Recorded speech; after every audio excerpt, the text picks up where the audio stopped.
कौन सा मिसलीड कर रहे हैं? कोई मिसलीड नहीं कर रहे हैं, सत्य है। सब नहीं किया, दिखाइए। नहीं किया, किसी ने नहीं किया। इनके एगो सहयोगी थे, पूरा अपना शपथ ग्रहण का तिथि घोषित कर दिए कि फलना तारीख को हम शपथ ग्रहण लेने के लिए राजभवन जा रहे हैं। इस देश की जनता का विश्वास आप में नहीं है। आप बात करते हैं, कहीं पे निगाहें, कहीं पे निशाना। अभी ये कल्याण बनर्जी साहब चले गए, 327 संविधान का 327 पढ़ रहे थे, 326 पढ़े ही नहीं। इस देश के प्रधानमंत्री आदरणीय नरेंद्र मोदी जी की सरकार कभी किसी संवैधानिक संस्थाओं के कार्यकलाप में कोई हस्तक्षेप नहीं करती है। देश का जो नागरिक होगा वही इस देश का मतदाता होगा, और चुनाव आयोग ने कहा कि आप इस देश के नागरिक हैं, इसको प्रमाणित करिए, तो गलत हो गए। माननीय विरोधी दल के नेता SIR पर पदयात्रा कर रहे थे पूरे बिहार में। तारिक साहब, आपका जमीन भी खसक गया इस बार चुनाव में। आजकल वो किताब लेके नहीं आ रहे हैं, कहा कि टोटल बात उस संविधान के विरुद्ध कर रहे हैं। अरे आप EVM के बजाय आप बूथ लूटने का उपाय चाहते हैं। बैलेट जो था वो बूथ लूटने का हथकंडा था, जिसको चुनाव आयोग ने और इस देश की चुनाव प्रणाली से हटा दिया गया, और ये एक सही निर्णय था निष्पक्ष चुनाव कराने की दिशा में। वो कौन थे? और अगर ऐसे लोगों को सत्यापित करने का काम चुनाव आयोग कर रहा है, तो चुनाव आयोग क्या कर रहा है? एक नागरिक की हैसियत से हम इस बात को कह सकते हैं। जरा मनीष तिवारी जी को यह भी बताना चाहिए था कि डॉक्टर मनमोहन सिंह 10 वर्षों तक इस देश के प्रधानमंत्री रहे। किस चुनाव प्रणाली से वो जीत कर यहां आए थे और UPA की सरकार में, संसद में सरकार चला रहे थे 10 वर्षों तक? इसी EVM प्रणाली से। अब ये हंस रहे हैं, मुख्यमंत्री का शपथ लेने वाले पार्टी के नेता माननीय अभय जी हंस रहे हैं। अब 79 से 25 पर आ गए, तब क्या करिएगा अभय जी? SIR का चर्चा करने का ये सदन में हमको चर्चा करने का हक नहीं है। ये हमारा सरकार का फैसला नहीं है, ये मोदी जी की सरकार का फैसला नहीं है SIR कराने का, ये चुनाव आयोग का फैसला है। और संविधान ने चुनाव आयोग को यह दायित्व दिया है कि बेहतर से बेहतर व्यवस्था को सुनिश्चित करने के लिए वो अपने कार्यकलाप को चलाए, और इसलिए SIR कराने। लेकिन एक नागरिक की हैसियत से हम चुनाव आयोग ने जो किया है हम उस पर नहीं कर रहे, लेकिन एक मतदाता की हैसियत से अभी हमारे राज्य में, बिहार में भी SIR हुआ है, तो एक नागरिक की हैसियत से हमको जो अनुभव है कि अगर स्पेशल इंटेंसिव रिवीजन अगर चुनाव आयोग कर रहा है किसी भी दृष्टिकोण से, वह गलत नहीं है, वो 100% सही है। क्या कहा है चुनाव आयोग ने? चुनाव आयोग ने क्या कहा है कि भाई 2003 में SIR हुआ था और 2003 के बाद हम SIR करा रहे हैं। 2003 के बाद जो जो लोग मतदाता सूची में आए हैं उनको 11 विकल्पों के साथ इस देश के हम नागरिक हैं, हम इस देश के नागरिक हैं, इससे संबंधित एक प्रमाण पत्र जमा करिए। हम अगर इस देश के नागरिक हैं और हमको चुनाव आयोग कह रहा है कि आप नागरिकता का अपना प्रमाण पत्र दीजिए, तो हमको क्या दिक्कत होगी? हमको क्यों परेशानी होगी? मैंने भी इस बार SIR हुआ, हमने भी फॉर्म जमा किया, सारे प्रमाण पत्रों के साथ हमने किया। अब इनके लिए दिक्कत है कि जो इस देश का नागरिक नहीं है। महोदय, हम आपको एक बात बता देते हैं, जब SIR की प्रक्रिया शुरू हुई तो बिहार में 2 जिले ऐसे हैं जिन जिलों में 5 लाख लोग से ज्यादा लोगों ने 3 महीने में नागरिकता प्रमाण पत्र के लिए आवेदन किया। वो कौन थे भाई? कौन थे वो कौन थे? और अगर ऐसे लोगों को सत्यापित करने का काम चुनाव आयोग कर रहा है, तो चुनाव आयोग क्या कर रहा है? एक नागरिक की हैसियत से हम इस बात को कह सकते हैं। 11 विकल्प में आपको एक विकल्प भी दे सकते थे, यह चुनाव आयोग का दायित्व है। और फिर आप एसआईआर पर चर्चा कर रहे हैं। एसआईआर पर तो सारा मामला सुप्रीम कोर्ट में बहस हो चुका, तो फिर यहां काहे के लिए बहस कर रहे हैं? आप मनीष तिवारी जी वरिष्ठ अधिवक्ता है, सुप्रीम कोर्ट में वो सारा तर्क आप जाके रखते, लेकिन नहीं किया आपने। आप एसआईआर का चर्चा कर रहे हैं, आप ईवीएम का सवाल उठा रहे हैं। इलेक्ट्रॉनिक वोटिंग मशीन, जरा मनीष तिवारी जी को यह भी बताना चाहिए था कि डॉक्टर मनमोहन सिंह 10 वर्षों तक इस देश के प्रधानमंत्री रहे। किस चुनाव प्रणाली से वो जीत कर यहां आए थे और यूपीए की सरकार में, संसद में सरकार चला रहे थे 10 वर्षों तक? इसी ईवीएम प्रणाली से। इसी ईवीएम प्रणाली से आप अगर 10 साल तक सरकार चला लिए, आपको अगर 10 साल तक बिहार देश की जनता ने आपको अगर सत्ता में बैठा दिया तो ईवीएम ठीक है, और लगातार प्रयास करने के बाद भी आपको जनता स्वीकार नहीं कर रही है तो ईवीएम गलत है। अरे आप ईवीएम के बजाय आप बूथ लूटने का उपाय चाहते हैं। बैलेट जो था वो बूथ लूटने का हथकंडा था, जिसको चुनाव आयोग ने और इस देश की चुनाव प्रणाली से हटा दिया गया, और यह एक सही निर्णय था निष्पक्ष चुनाव कराने की दिशा में। आप ईवीएम पर सवाल उठाते हैं। आप पश्चिम बंगाल जीत जाते हैं तो ईवीएम सही है, आप हिमाचल में जीत जाते हैं तो ईवीएम सही है, आप कर्नाटक जीत जाते हैं तो ईवीएम सही है, आप तेलंगाना जीत जाते हैं तो ईवीएम सही है। जैसे ही आप महाराष्ट्र हारते हैं ईवीएम गलत हो गया, जैसे ही आप हरियाणा हारते हैं ईवीएम गलत हो गया, आप बिहार हारते हैं ईवीएम गलत हो गया। कौन सा मापदंड चाहते हैं? आपका यही दोहरा चरित्र जो है इस देश के लोग पहचानते हैं, और आपके दोहरा चरित्र जो है उस पर कभी देश के लोग भरोसा नहीं करते। यही कारण है। अब मनीष तिवारी जी बोल रहे थे एसआईआर पर। मनीष तिवारी जी तो विद्वान वकील है, संविधान की धारा 326 पढ़ा होगा उन्होंने। अभी ये कल्याण बनर्जी साहब चले गए, 327 संविधान का 327 पढ़ रहे थे, 326 पढ़े ही नहीं।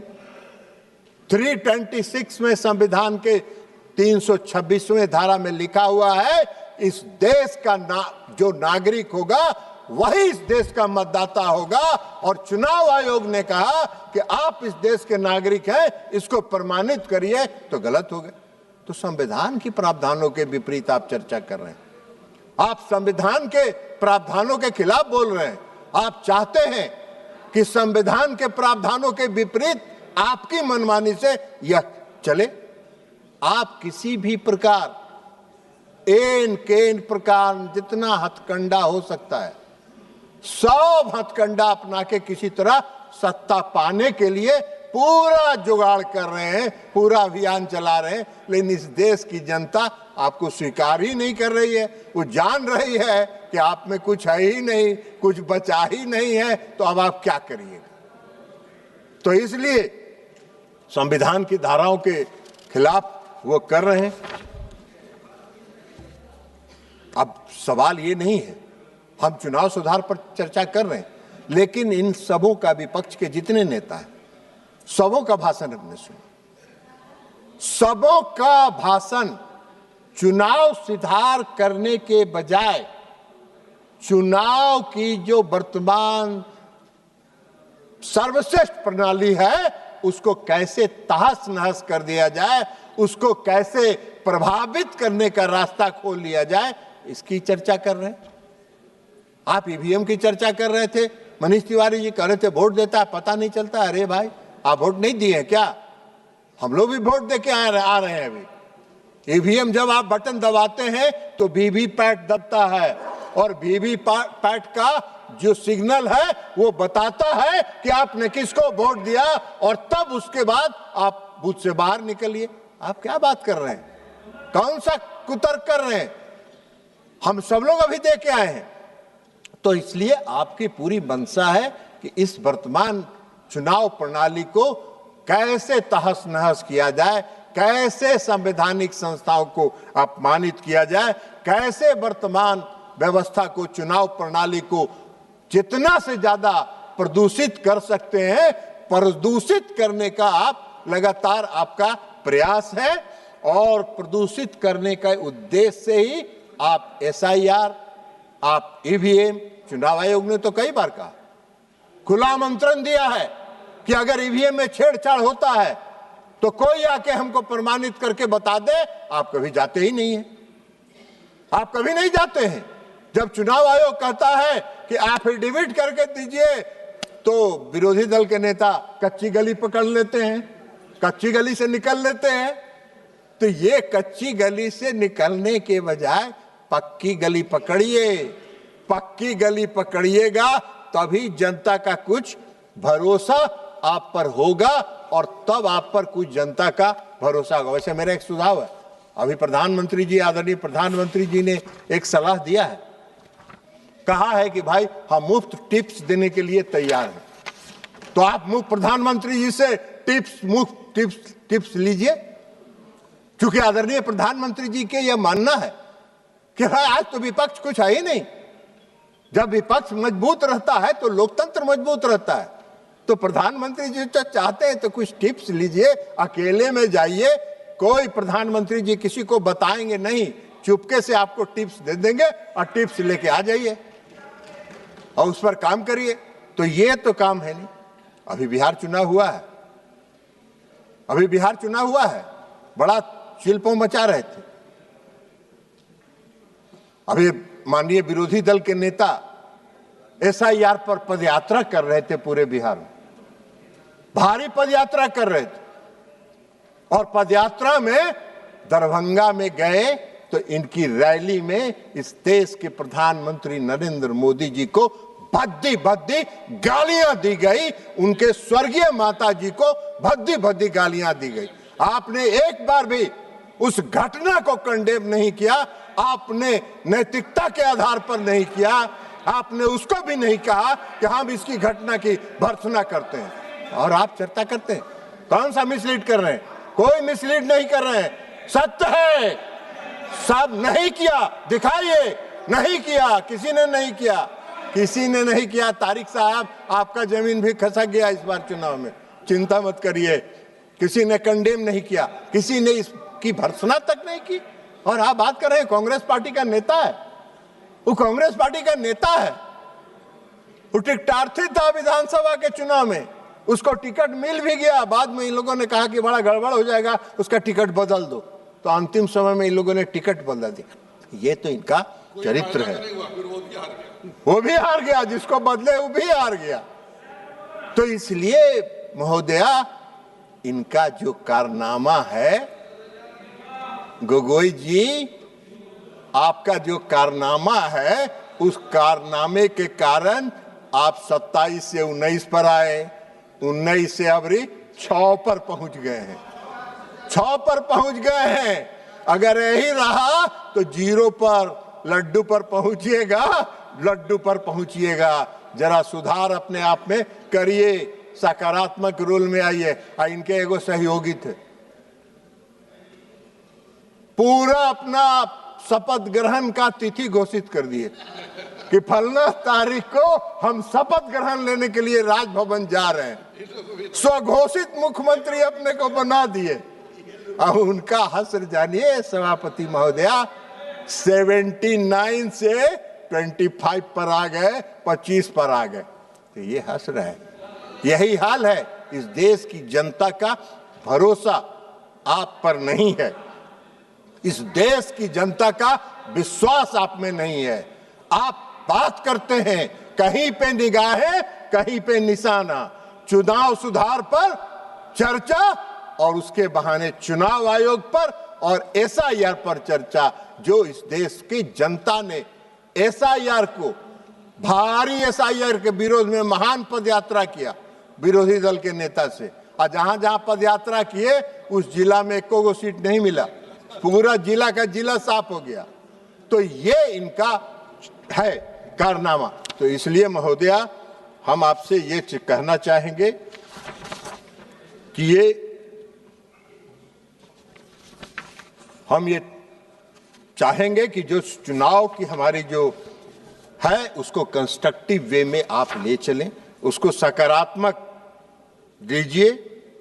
और प्रधानमंत्री जी मजबूत लोकतंत्र चाहते हैं, प्रधानमंत्री जी चाहते हैं कि विपक्ष मजबूत रहे, और इसलिए प्रधानमंत्री जी ने विरोधी दल के नेता को ऑफर किया है। पहले को संविधान का किताब लेके घूमते थे सभापति महोदय, संविधान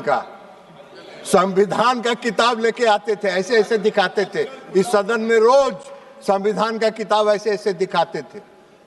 आम सभा में जब जाते थे रैली में संविधान पढ़ते थे, पूरा संविधान दिखा, देखो ये संविधान है, आपने देख लिया ये संविधान है। आजकल वो किताब लेके नहीं आ रहे हैं, कहे कि टोटल बात उस संविधान के विरुद्ध कर रहे हैं, संविधान की धारा का 326 के विरुद्ध बोल रहे हैं, आर्टिकल 326 के खिलाफ बोल रहे हैं, तो संविधान के खिलाफ ही ना बोल रहे हैं, तो संविधान का धज्जी उड़ा रहे हैं। वैसे हमको आश्चर्य नहीं है आपके संविधान की धज्जी उड़ाने में, हम लोग भुक्तभोगी रहे हैं। 1975 में जब इस देश में आपातकाल लाके आपने पूरे संविधान का धज्जी उड़ा के उसको कूड़ेदान में फेंक देने का काम किया, ये वही कांग्रेस पार्टी है। और फिर से संविधान की धज्जी कांग्रेस पार्टी उड़ा रही है, कांग्रेस पार्टी संविधान की धज्जी उड़ा रही है। तो इसलिए चुनाव सुधार के मेरे ख्याल से,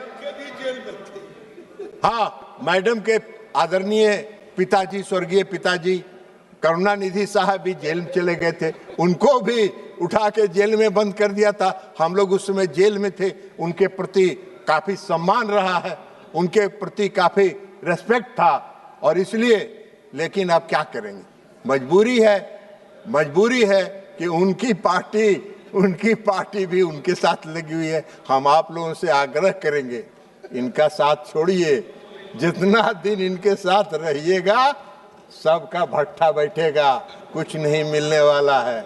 अब ये हंस रहे हैं, मुख्यमंत्री का शपथ लेने वाले पार्टी के नेता माननीय अभय जी हंस रहे हैं, अब 79 से 25 पर आ गए, तब क्या करिएगा अभय जी? जनता का निर्णय स्वीकार करिए, गले लगाइए। हाँ, हम 7 से बढ़ते चले गए, घटने का काम नहीं हुए, चिंता मत करिए। और इसलिए महोदया, मैं मानता हूं कि हमारा जो चुनाव प्रणाली है, हमारी जो चुनाव प्रक्रिया है, वो विश्व में सर्वश्रेष्ठ है, इसमें किसी सुधार की आवश्यकता नहीं है। और जो विपक्ष की तरफ से यह लाया गया है, कहीं पे निगाहें, कहीं पे निशाना चुनाव सुधार के नाम पर संवैधानिक संस्थाओं पर हमला है, जिसको स्वीकार इस देश की जनता नहीं करेगी। बहुत बहुत धन्यवाद।